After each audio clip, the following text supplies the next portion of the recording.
Que nos vamos a encontrar con una bellísima persona, escritora, historiadora, gestora cultural, bueno, una mujer inquieta toda una vida por allí. Ana María de Mena, buen día, ¿cómo estás? Buen día, Sergio, buen día a la audiencia. Muy bien, bienvenido a San Martín de los Andes. Bueno, viste que se avecina un fin de semana frío y lluvioso en toda la cordillera. Así es. Así que vamos a aprovechar antes que llegue el frío y la lluvia para conocer algo de la historia. Yo hice una pregunta hoy, si es cierto que un príncipe ruso fue pionero en San Martín de los Andes. ¿Vos qué decís? Y la respuesta es afirmativa y contundente. Sí, vivió en San Martín de los Andes, hizo muchas cosas importantes a nivel científico y está sepultado en Pucará, un paraje que forma parte del departamento Lácar. Así es, era Sergei Yakovskoy, emparentado con la familia Romanov, y primo del zar Nicolás II, el último zar, el último emperador de Rusia. Claro, que llegaron luego de la revolución bolchevique, ¿verdad? Tal cual, tal cual. Sergei era parte de una familia de nobles y cuando ocurrió la Revolución Rusa, como muchos parientes del zar, emigraron a donde pudieron.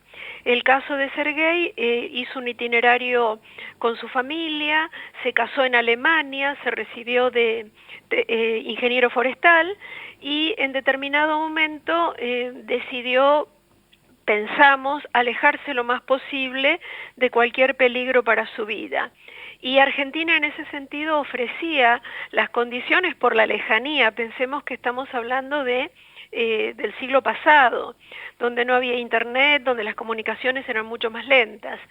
Y como hubo una propuesta de la Administración de Parques Nacionales de traer especialistas forestales rusos a través de un ingeniero de apellido Lebedev, que llegó en los años 30 a la Argentina, llegó Sergei y una vez que estuvo en Buenos Aires, decidió alejarse todavía más del centro urbano y aterrizó, por decirlo de alguna manera, en Bariloche, y poco tiempo después llegó para trabajar en el Parque Nacional Lanín, y de allí ya residió aquí y bueno, viajó a Buenos Aires algunas veces, pero estableció su residencia definitiva hasta su muerte aquí. Ana María, más allá de toda la actividad que tenía Sergei allí en San Martín de los Andes, me imagino que lo que es el área forestal, que fue su especialidad, habrá sido uno de las áreas donde él más trabajó, ¿verdad? Él trabajó en dos vertientes de las ciencias muy interesantes. El área forestal, como vos indicás, Sergio, donde desarrolló un arboretum con especies nativas y exóticas. Un arboretum es una especie de jardín botánico, Ajá. donde él plantó especies nativas y también foráneas. Sobre todo es muy interesante el desarrollo que hizo para la adaptación de especies de todo el mundo, que eso es, en aquellos tiempos había que tener mucho conocimiento, mucha observación para adaptar las especies. Algunas de ellas todavía sobreviven. Y por supuesto, el material que él acumuló detallando los desarrollos en tarjetas, se ha conservado buena parte. Eso por un lado, y por otro lado también hizo aportes a la entomología. Él era un gran observador de insectos. De hecho, él había estado casado con Olga Nabokova, la hermana de Vladimir Nabokov, el autor de Lolita, el Ajá. polémico autor de Lolita, que también era entomólogo. Se sabe que Nabokov estuvo a cargo inclusive de un importante museo de entomología en Europa, y se supone que familiarmente deben haber tenido muchas conversaciones estos cuñados. Y aquí Yakovskoy se vinculó con Mario Gentili, un reconocido entomólogo a nivel internacional, buscado por sus catalogaciones desde los 5 continentes, y desarrollaron muchas actividades, al punto tal que hay varias especies clasificadas con el apellido de Yakovskoy. Esos aportes científicos son invalorables aún hasta el día de hoy. Claro, y hay que pensar, Ana María, que la adaptación, por ejemplo, de especies exóticas a nuestra zona no se hacen de un día para el otro. Esto requiere tiempo, investigación, análisis, ir escribiendo bueno, y tener mucho manejo de la ciencia, ¿no? Todo eso que vos subrayás, y de hecho Sergei mantenía correspondencia postal con centros científicos de universidades prestigiosas de Europa y Estados Unidos. Por eso es tan valioso lo que él hizo en esa materia, y justamente por ese motivo, cuando se inauguró la sede del asentamiento universitario San Martín de los Andes de la Universidad del Comahue, se hizo una convocatoria para ver qué nombre se le ponía al aula magna, y bueno, por unanimidad se le impuso el nombre de Sergio Jakovskoy. Acá le llamaban Don Sergio. Así que es un reconocimiento, diríamos, mínimo para lo mucho que él aportó a la ciencia forestal. Ana María, me imagino que ese espacio, el arboretum, que es una especie, como vos decías, de registro de distintas especies, un espacio realmente muy valioso para la ciencia, se debe mantener y además debe ser un lugar a donde acuden científicos y científicas de todos lados, ¿no? Es un lugar que durante un tiempo estuvo abandonado prácticamente después de la muerte de Jakovskoy. No literalmente, pero sí estuvo inactivo, digamos. Ajá. Y a través de un proyecto liderado por algunos integrantes de la carrera forestal del asentamiento universitario local, se reactivó, se hizo un convenio con parques nacionales, porque eso está dentro del área del Parque Nacional Lanín, y la Universidad del Comahue restableció de algún modo el arboretum, marcó algunos senderos, puso a punto la vivienda donde había estado Jakovskoy. Bueno, hoy es, diría, un lugar de atractivo turístico, además de atractivos científicos, y se sigue trabajando. Los científicos de la Universidad del Comahue trabajan allí, pero también han convertido el espacio muy lentamente, porque esto está en una zona de pleno bosque, los caminos de acceso no son pavimentados, pero están trabajando, y la verdad que vale la pena hacer el circuito hasta Huaum, el circuito turístico, y después acercarse hasta Pucará. No solamente para visitar la tumba de Sergei, que está prácticamente a la entrada del arboretum, sino para hacer todo el recorrido con las indicaciones de las especies forestales y todo el trabajo que han hecho mancomunadamente la Universidad del Comahue con algunos colaboradores. Les recuerdo a la audiencia que estamos en San Martín de los Andes, estamos hablando con Ana María de Mena, escritora, historiadora, gestora cultural, una bellísima persona generosa que está compartiendo toda esta investigación con nosotros a esta hora, a las 11:20 de la mañana. Ana María, dos preguntas. Primero, ¿hubo gente que pudo incorporar los conocimientos de Sergio? Es decir, ¿tuvo discípulos en la ciencia? Y la otra es si tuvo descendencia. Sergei no tuvo discípulos aquí en San Martín de los Andes. Lo que hizo fue intercambiar mucha información, porque en aquellos años no había el desarrollo científico actual, pero sí hizo registros muy minuciosos de lo que él iba observando en el desarrollo de las especies exóticas.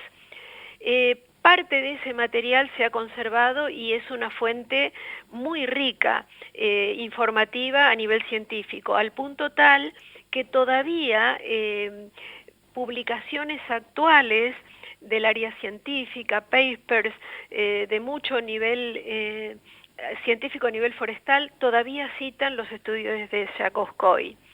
Y con respecto a la descendencia, el árbol genealógico indica que él tuvo 2 hijos.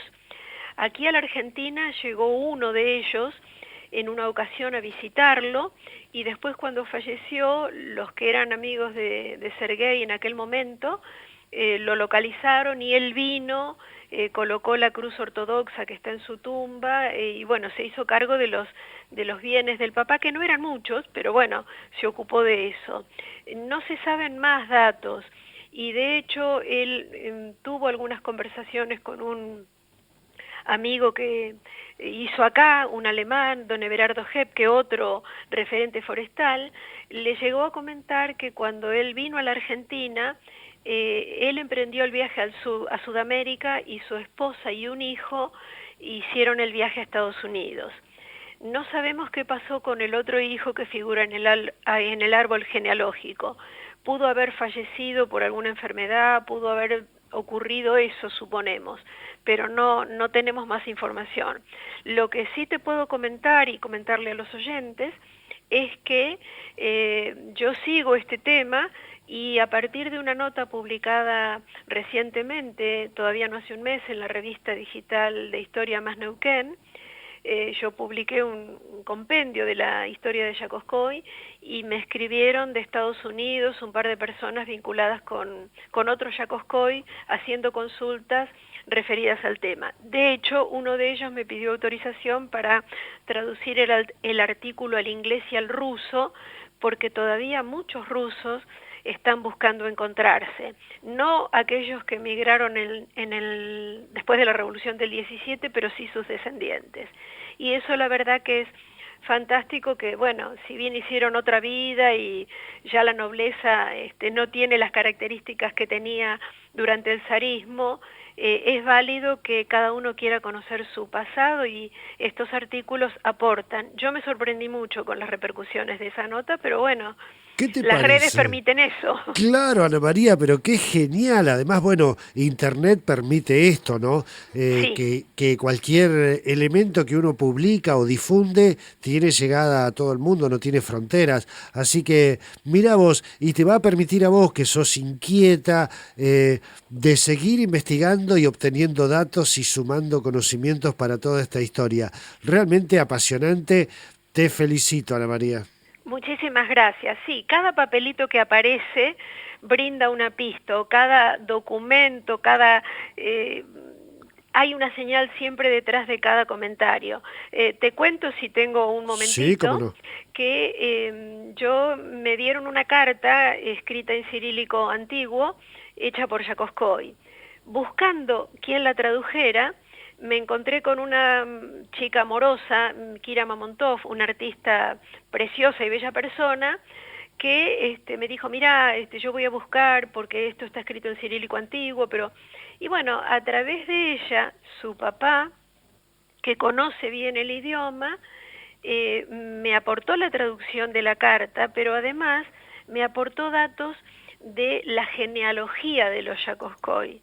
Por supuesto me los aportó en ruso y en grafemas que yo no puedo descifrar de ninguna manera, pero tuvo la generosidad de traducirlos y ahí aparecieron artículos de un ruso que me dio todas estas pistas, por ejemplo, de quién era la esposa y de un montón de datos que van complementando la historia. Yo envié el artículo una vez redactado y publicado a la Administración de Parques Nacionales, porque ahí también se realiza un archivo de la gente que prestó servicios en parques, y por ahí a lo mejor alguna vez aparece algún otro dato, pero estas cosas son fortuitas y vale la pena seguir las pistas que van apareciendo, que es lo que yo hago. Y es lo que te apasiona realmente, Ana María, no me digas, cada vez que podés conseguir un datito, eso te lleva a otro y a otro, es el apasionamiento que tiene la investigación histórica, ¿no? Sí, sí, sí, a mí eso me gusta muchísimo y bueno, desearía que el día tuviera 48 horas para mí para poder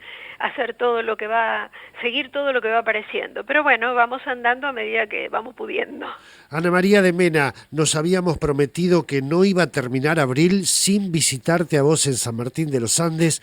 Hemos cumplido y además, bueno, hemos incorporado este conocimiento de este príncipe, mi tocayo, que descansa allí en la cordillera neuquina. Muchísimas gracias por la charla. Feliz día mañana. Gracias por divulgar estas historias que no solamente son sanmartinenses, sino también neuquinas. Absolutamente, muchas gracias. Un abrazo. Nos volvemos de San Martín de los Andes de hablar con Ana María de Mena, porque, bueno, realmente se nos hace tarde, pero nos quedaríamos charlando. Ana María es de esas personas que va sacando información, dato, te lleva para acá, te lleva para... Pero es apasionante escucharla, lo que sabe, lo que ha investigado de su lugar y cómo va atando cabos para tejer toda una historia alrededor de nuestro pasado. Nos permite saber de dónde venimos para tener en claro hacia dónde podemos ir.